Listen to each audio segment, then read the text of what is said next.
In this video, I'm gonna show you how to use Excel's VLOOKUP function. This is the same method over 5,000 of my students used to nail this feature in 5 easy steps. So just give me 2 minutes of your time and I promise this will be the last tutorial you'll need to watch. Sounds fair? Let's get started.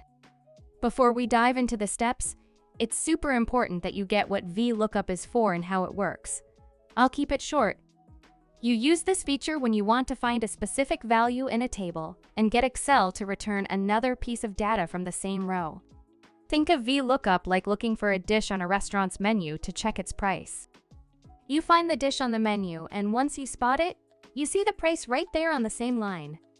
So, to use it, the first step is to select the cell where you want Excel to spit back the value you're after, and punch in VLOOKUP.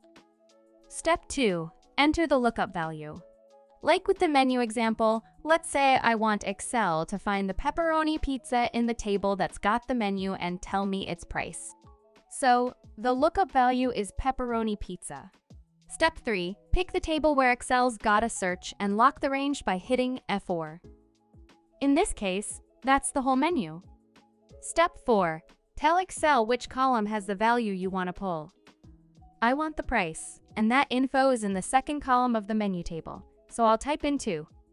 But hey, before we hit the last step, smash that subscribe button. Every week, I'm giving away a complete Excel course worth $297 to 10 random subscribers. Alright, now let's finish this. Fifth and final step, tell Excel what kind of result you're looking for. If you want an approximate match, type true. If you need the exact value, type false. In this case, I need the exact value, so I'm gonna type false. After doing that, close off your formula with a parenthesis, hit enter, and Excel will dish out the data you were hunting for. Here's a little bonus tip. If you double-click on the small green square at the bottom right corner of the cell, the formula will auto-fill down to fetch the prices for the rest of the dishes. And there you have it. See you in the next video.